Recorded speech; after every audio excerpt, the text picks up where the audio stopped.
Frankie Lee Sheldon. She is a clinical nutritionist with more than 10 years of experience in this space. Her impressive academic background includes several certifications in nutrition and well-being, as well as a master's in health administration from the prestigious University of Washington. She has recently been awarded Fulbright scholarship and will be spending next 1 year in UCL London, getting deeper into women's health oriented research work and building her hardcore. I am happy to work along with Frankie in building her hardcore, a platform for perimenopausal women. Thank you, Frankie, for joining us today. Absolutely needy. So, Frankie, tell us a bit about. So, we'll be discussing a lot about perimenopause because her hardcore is all about perimenopause. So, let's understand. And this question is always, I find a lot of women asking the same question to me, and let me put it across to you. I'm around 40. I know after 40, the reproductive age will be over soon, and my periods will stop. Though my periods are regular as of now, but I'm experiencing several change in my body. Sleep disturbances, low energy, low sexual drive, joint pains, and the list is long. Is it something related? So, the interesting piece about this is that we can do a lot of the same things and have a lot of the same, even Menses rhythms as we enter into our 40s, but it's how our body's sensitivity to hormones changes. So, actually, we may even at 40, 41, 42, we maybe haven't even experienced that much decline in our hormones, but it's our sensitivity to the amount of hormones that are there that starts to become more of an issue. So we actually need more hormones or kind of crave for more hormones than we actually have. Some of the things that you mentioned in terms of the sleep disturbances, the difference in pain, the low sex drive, the low energy, do have a relationship with how we're actually experiencing the hormones that we have. And it's not just our reproductive hormones that have an impact on how we feel. Hormones take many different forms and they live in many different parts of our body. I like to think about hormones kind of like a telephone system or an electrical system that's running throughout the body. And we have three key centers that we really want to focus in on. One of those is the reproductive system, right? So the estrogen, progesterone, testosterone that's created in the body. But we also want to think about the thyroid hormone and the adrenal hormone as well. And both of those, all three of them combined, make up three legs of a stool. And those three legs of the stool are really, really interdependent on one another. And if one leg of the stool starts to get wobbly or less supportive, the other two or one end up having to take up more of the load.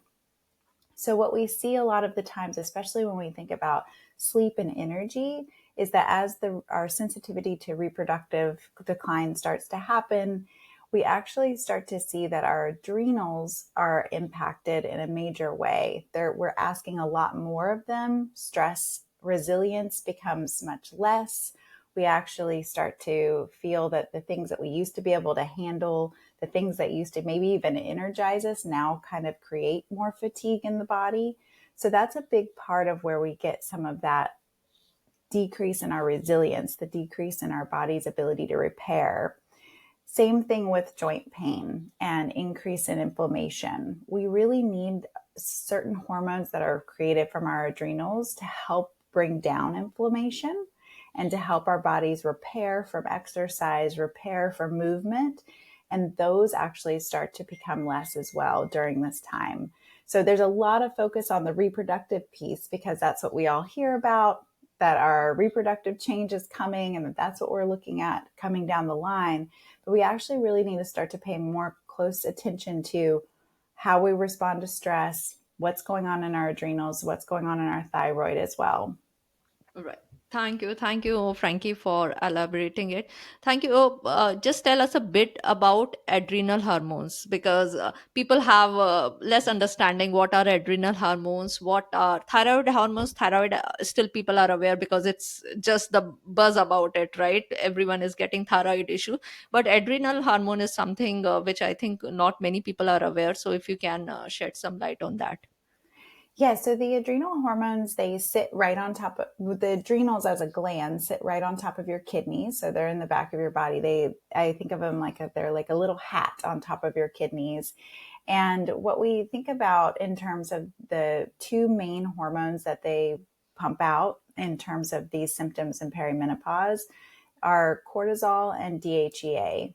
And cortisol and DHEA are like two different ends of the seesaw. Cortisol is needed and necessary, but it does have what's called a catabolic effect, meaning that it breaks the body down over time. So cortisol is really meant to be there for like a quick spurt, right? Like when we need to react to something quickly and we need to be able to run quickly or remove ourselves from a situation, cortisol should come in a small, short spurt and then should decline. But what we see is that in a chronic stress cycle, whether that's internal stress or external stress, cortisol continues to pump out longer than it should. And that's when we start to get the negative effects from cortisol. So it's a very fine balance in terms of how our body relates with it. But the balancing piece, or what we call a homeostatic control, is DHEA. So DHEA is an anabolic hormone. It actually builds the body up. It helps us to repair and replenish our cells and our tissues. It's actually what I envision is like a little sweeper that comes behind cortisol to clean up all of its mess, right? So it keeps cortisol in balance, and it also helps to repair the body as it also turns into testosterone. So there's actually an adrenal reproductive link there, that as our DHEA gets worn out from having to clean up cortisol's mess over time, that's one of the reasons we actually will also see testosterone decline. But the other piece that's really important to focus in on is that when DHEA starts to decrease, that cortisol can run rampant, right? Like it continues to sweep through the body, cause a lot of damage because it doesn't have DHEA there to check it, to keep it in balance, right? And then we end up seeing cortisol pump out so long for so many years that we can also start to see cortisol decline. But I think it's a really great question, Needy, because I think a lot of people think adrenals and they think adrenaline, right? They think like, what's going to be that adrenaline pump that's going to come out of my adrenals to keep me going? But it's actually these other two hormones, cortisol and DHEA, that actually play a very, very crucial role in how we feel, the energy that we have, the way that we respond to stress. And like I mentioned, that testosterone piece, testosterone is not just for men. We need it as well in women's health. And we're actually extremely, extremely sensitive to testosterone. So a little bit of change in our level really makes a big impact on our ambition, our desire to do things in life. Back to your original question, some of those sex drive pieces as well have a big impact on our testosterone starting to shift. So thank you for sharing this. And the main point what I am getting from here is like cortisol, where it is super important for us to have like small spikes during the required time, but if it is high, for a long time, then it is damaging a lot. And it is, as you said, it's a balance between cortisol and DHEA. And if the DHEA is low just because of high cortisol, we are losing this whole, as you said, the sweeping process, the repairing process within the body. Absolutely. So we all know that cortisol is there, but frankly I'm telling, it's a lot, very very informative. I'm sure not many people are aware the role of DHEA and how cortisol and DHEA works together, coming from the same gland, sitting at the same place, and how if your cortisol is your stress levels are continuously high, it is going to impact your reproductive hormones, and you are going to see severe symptoms of perimenopause or a life after 40. And I think another piece of this that's really important to consider is that if we think about that balance between cortisol and DHEA and how they keep one another in check, the the kind of like ultimate way to think about that is when a woman is in their 30s and they're kind of able to hold all the plates in the air, right? They're able to do all the things. There's plenty of energy. You almost have this like superwoman feeling that you can multitask and do all the things that need to get done. That is the feeling of cortisol and DHEA being in absolute harmony, right? That we can respond to stress, we can take care of what needs to be done, and then DHEA is there to kind of help to keep things moving along. And so that is what we want to kind of replicate as we move into our 40s as much as possible. But there's different ways that we have to in intervene in our lifestyle and our diet to help keep that cortisol and DHEA in that fine balance that we didn't have to do. We kind of get to take it for granted in our 20s and our 30s because they're kind of operating in such good harmony. But then in our 40s, we really have to change some things in terms of our internal physiology in order to keep that in that perfect relationship. And one of the things that starts to have a bigger influence on cortisol as we age is our blood sugar regulation. Our blood sugar will tend to cause cortisol to be more and more imbalanced the more and more we end up being out of range, either low in our blood sugar or high in our blood sugar will both cause an influence for cortisol to start to behave chaotically. Right, right. So this is again a new piece of information for me. We all are aware how cortisol is impacting our blood sugar level, and everyone is like, "Hey, if you are high on stress, there will be automatically release of sugar in your blood." It is something like you are eating a pastry without eating a pastry if you are stressed. But what you are bringing here is like if your cortisol levels are higher, or your sugar levels are higher, that is also going to impact the balance of your cortisol. It will become difficult. So if you are not eating right, your blood sugar is going up and down with respect to the mean average band, then that is also going to make you stress, which was not doing making you stress when you are in your 30s, but it is now creating a havoc inside your body just because the body is much more sensitive towards the hormones now. So yeah, it's very insightful, Frankie. Thank you for bringing that all knowledge on this platform and sharing with all the audience.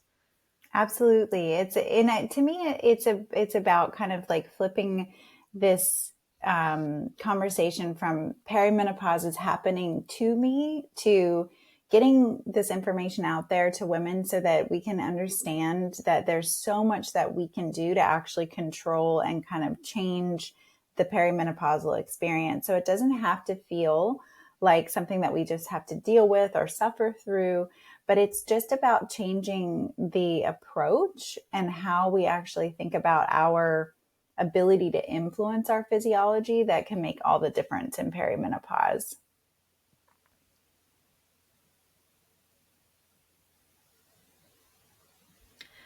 Great. Thank you. Thank you for adding that. Let's move to the next question. As soon as someone will experience some unknown symptoms, the first, step is to go for a blood work. And you'll visit your gynec, you will visit your physician. They will say, okay, get your blood work done. Some basic things in the blood work, like your glucose levels, other parameters, your lipid profile, some standard things. And most of the time doctor will say everything is looking nice, just go home, eat healthy, walk around, you are totally fine, there is no issue. uh, but most of the time women after 40 will see a sudden change in their body. They might experience deposit of fat around their belly. So what they can do at this place, like how this and let's start with the first question: why this fat deposit is coming around the belly? What's the reason behind it?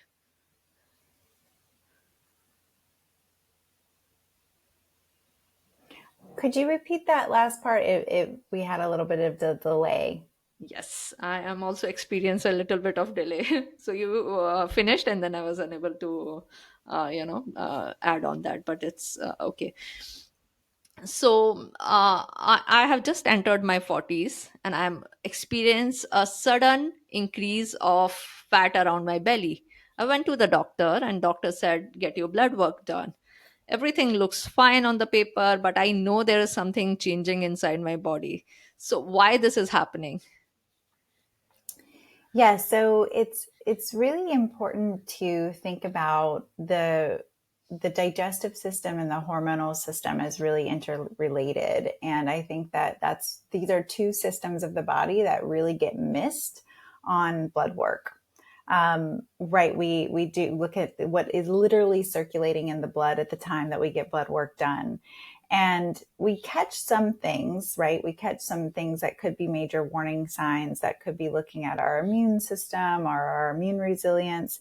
We could be looking at like a brief snapshot of our glucose level that could be helpful. Um, but I would say that for the most part, what we really don't get any insight on is our hormonal system and our digestive system. And those two systems of the body make up such a huge amount of the symptoms that we end up having to have and having to deal with and having to try to figure out, which I think is one of the reasons that we as women tend to feel like we're just kind of walking around in the dark, right? Like trying to figure it out on our own because we don't have blood work that actually is representing these major systems of the body that are causing the issues in the first place. And one of the key organ systems that are the kind of connection between the digestion and the hormones is the liver and how we detoxify. And one of the things that happens over time is our liver gets really tired, right? It's worked really hard for us all through our life, all through our 20s, all through our 30s.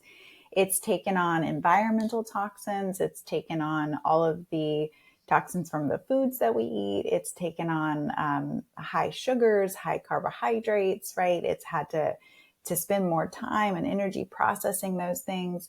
And a lot of people will say, well, the liver is, that's what its job is. That's what it's doing. It's going to work just fine. It'll just keep on doing that. But what we know when we start to see even a red flag on our blood work that are elevated in liver enzymes, or we start to see that blood glucose start to climb, those are really key signs that there's some overwhelm and overload that's been happening in the liver. And when the liver is congested or not working the way that we want it to, because of these years of building up in terms of that overwhelm, what we see is that the digestive system starts to work less efficiently, right? We can experience things like IBD or IBS symptoms. We can experience more tendency towards constipation, right? Because we don't have that same relationship between the liver and the digestive system that we need to have. And we start to see less synthesis, conversion, and excretion of our hormones as well. So the liver is really responsible for both sides of that, for the digestive health and the hormonal health as well. And I think that that is key for why we don't see what we need to see on that blood work, is because we're not really getting insight into these key systems of the body that are really responsible for how we feel on the day to day. I always say, like, our hormones are how we show up in the world, right? They're how we process, they're how we think, they're how we metabolize, they're how our thyroid hormone actually converts, right? They're how our reproductive hormones actually convert. And if we don't have that good function in those systems of the body, we're going to have a lot of issues in these kind of downstream effects as well. Right. So if I'll summarize it and broadly for the audience, like normal people like me, I understand that the blood work is just a tiny picture, what we are getting. First, it is different on a different time of a month, on the day. And other thing is the liver, which is doing so much work. We have no insight about it, like how overload it is, how actively it is working. The other thing is our digestive system. we don't get any insight with respect to our digestive system, how good is the function, how good it is, as you mentioned about the thyroid hormone. We get inactive thyroid, but that has to be activated in your liver, in your kidney, before going, or in your gut before going to the cells. So all that check, where is the loss happening, what part of the body is inactive, we are not getting that full picture out. So probably detailed investigation in this space will give you a better picture, where you can figure out what is exactly happening inside your body, and how you can take those preventive actions to avoid things which you want to avoid, probably a belly fat or any other issue you are facing. Yes, and a good kind of thing to keep in mind is that the liver hates what we tend to love, right? So the things that we tend to gravitate towards more as cravings change, as our, I always think of cravings kind of like it's just our body being smart, right? Like our body is tired, our energy is low, our body is just trying to get our energy up, right? So we tend to crave out for high sugary foods. We tend to crave out for things like alcohol, caffeine, high carbohydrates, right? Like all of those things that are going to give us a little bit of a jolt. Those are the things we'll start to crave more and more because of our energy being low, because we're sleep deprived, because we, just don't feel as good in our bodies as we want to. It's a totally 100% natural response to what we're experiencing. And I think that that's really important for women to kind of release a feeling of guilt about that, like that cravings and how we handle them are a physiological response to what's going on in the body. But if we remember at the same time that those things are really taxing and really hard on the liver, they actually make it so much more difficult for our body to have good hormonal health, good digestive health. It almost makes it so that we're taking care of something within ourselves, right? Like we're taking care of something that's not just the belly fat, but we're able to peel back some layers and say, what is it that I'm actually caring for inside of my body that's actually going to help me feel better and help me do things that I want to do because I love the life that I live, right? I want to have the energy to do those things. And that's where I think the movement piece comes in really handy as well, because a stagnant liver needs to move, right? Like it literally is a huge organ that's sitting right in the center of our abdomen that needs movement. It needs constriction and expansion and twisting, right? And lymphatic movement, right? Like it needs to move. But so many of us have many stagnant hours in our day that the liver congestion is just building over time.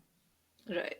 That's a very important point, Frankie, which you have added. Movement is always taken with respect to joints, with respect to muscles, but never with respect to organs. So the way you are putting it across, that even your liver loves movement. So please move so that you can balance your cravings as well as you can love your liver.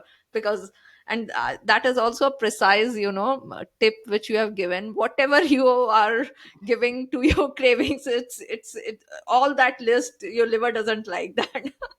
So It it is like doesn't. it's like totally opposite. Whatever you are craving, it's all wrong, wrong, wrong with respect to your liver. So that is very clear for people to understand. And second thing is, like, movement is important for liver as well. Mm-hmm. Great, great. Let's move to the next part.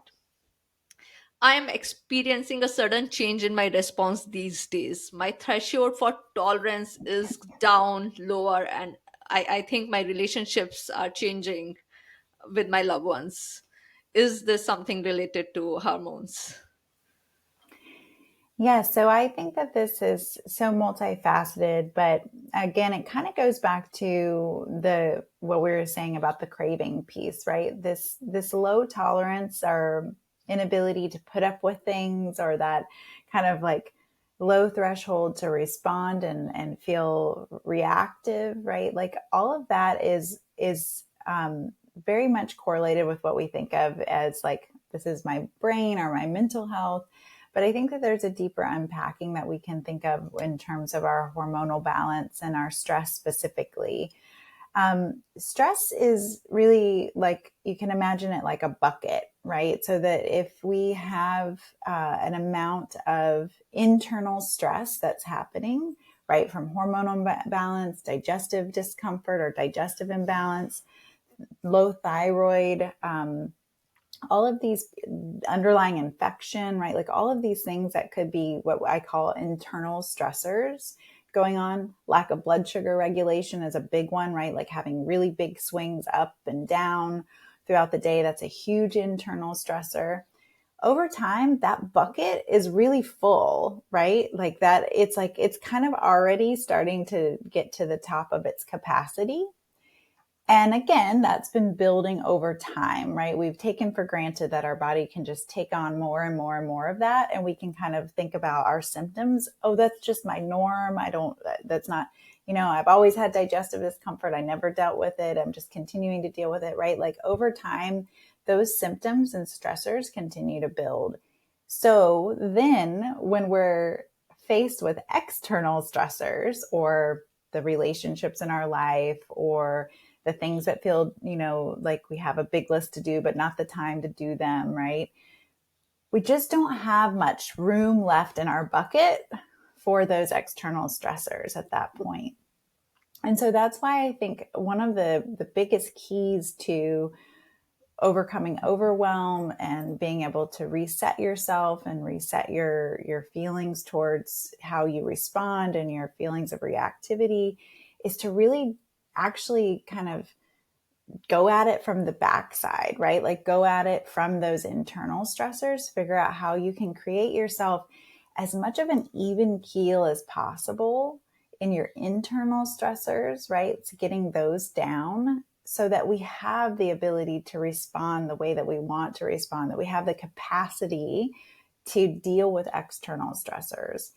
One of my favorite definitions of stress is just a misalignment between what we have to do and what we think we're able to do. This is another really important thing when we think about that feeling of like, I'm being asked of so much of me is being asked of me, right? Like, how am I supposed to be in all of these places at one time? How am I supposed to be all of these things to so many different people, right? As caretakers in our life.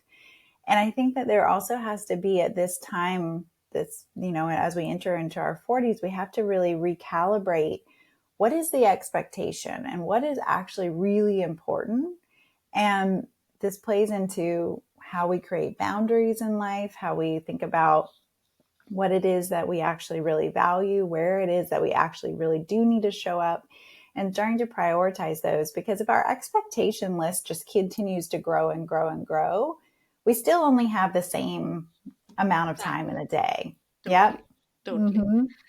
That's the big lesson which I think and I come from a different background. So coming from India, the cultural the fabric is something like this. Women, and I am sure it's there everywhere.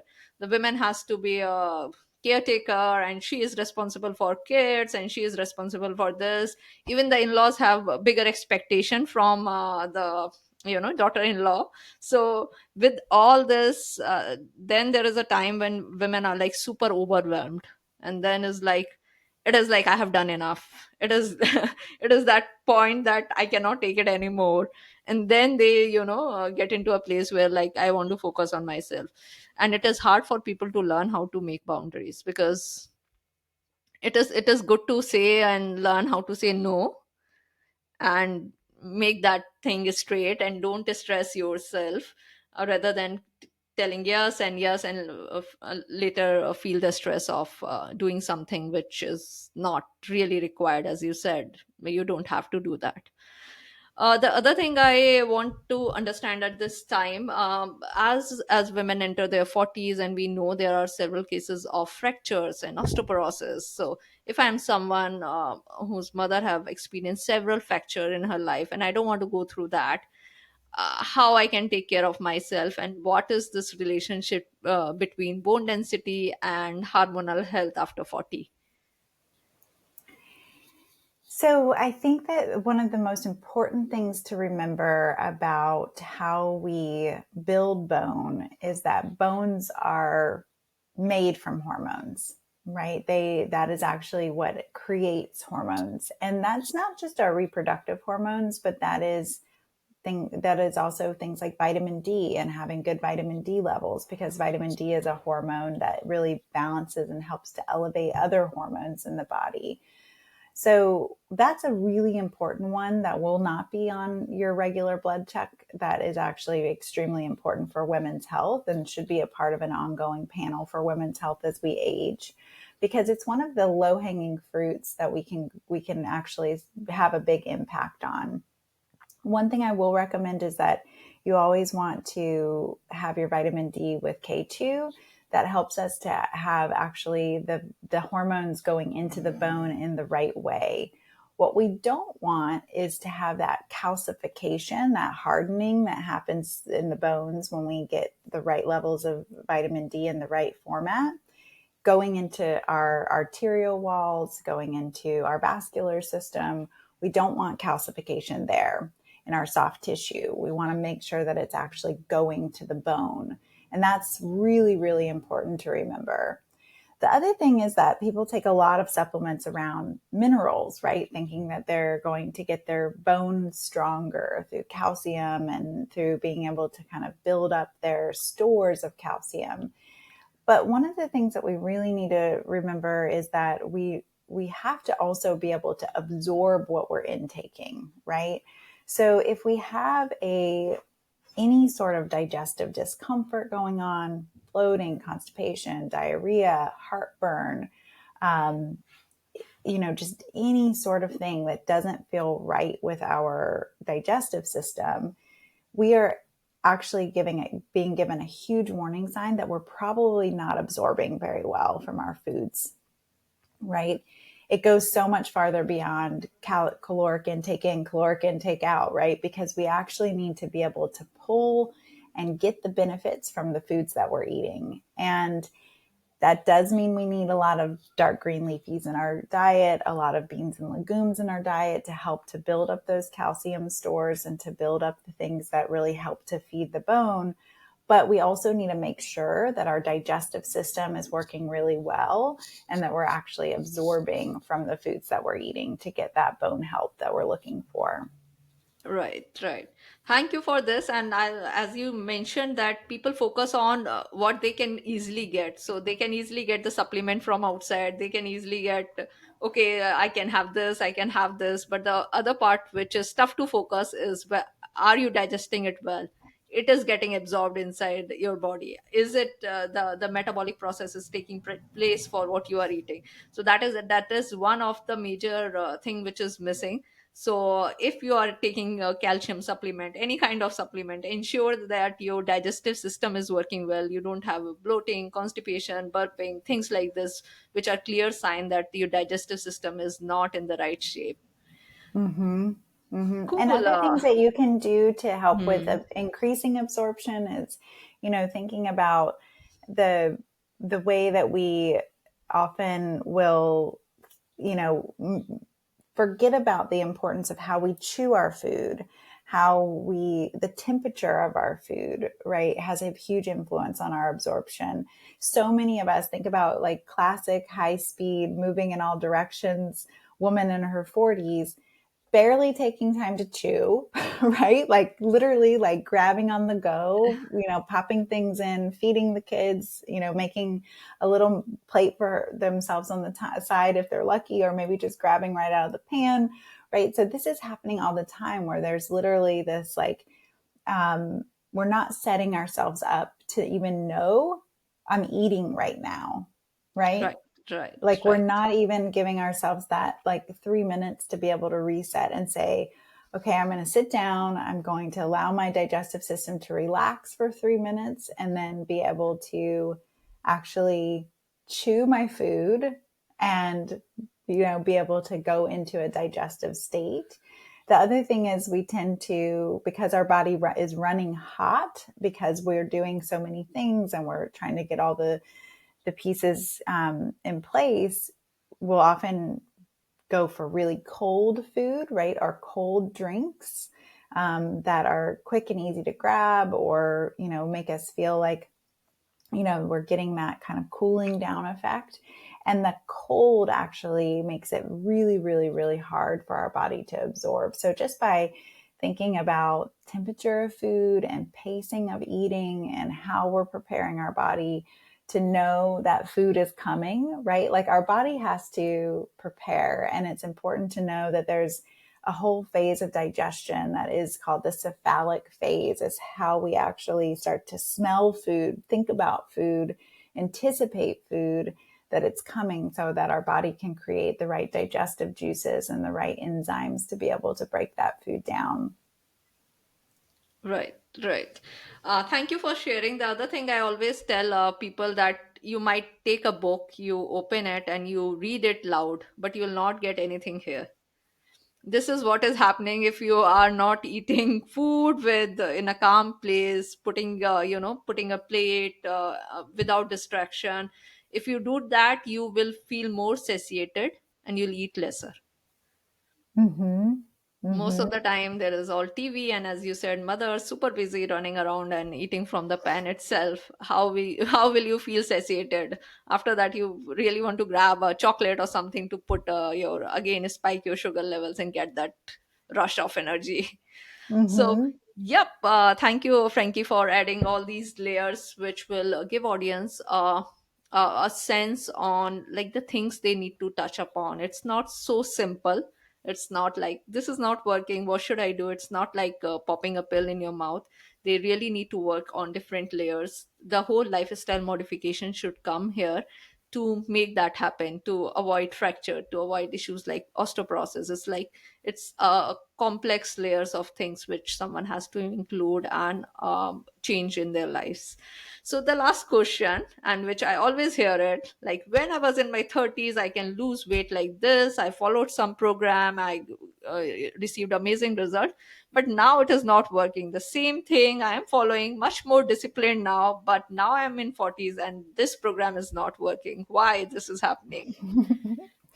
Well, first we should all like look back to our 20s and 30s self and say thank you for all those years of resilience, and thank you for always being there no matter how I treated you, right? Like we need to give like a big thanks to our 20s and 30s for that. But, so much of what we've covered today really speaks to this in terms of thinking about the change in our sensitivity, right? That we become more sensitive. It's almost like our body demands that we just pay more attention to what our signs and signals are.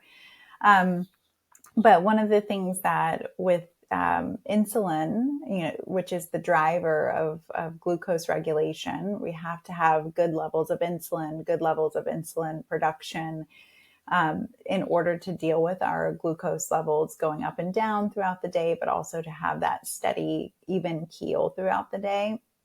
And so when we went on a diet in our 30s, our insulin was right there to kind of help us along. It was there to make sure that things functioned appropriately, that we were able to get that blood sugar down really quickly, right? Like if it did spike, our insulin was there right away to get it back into balance.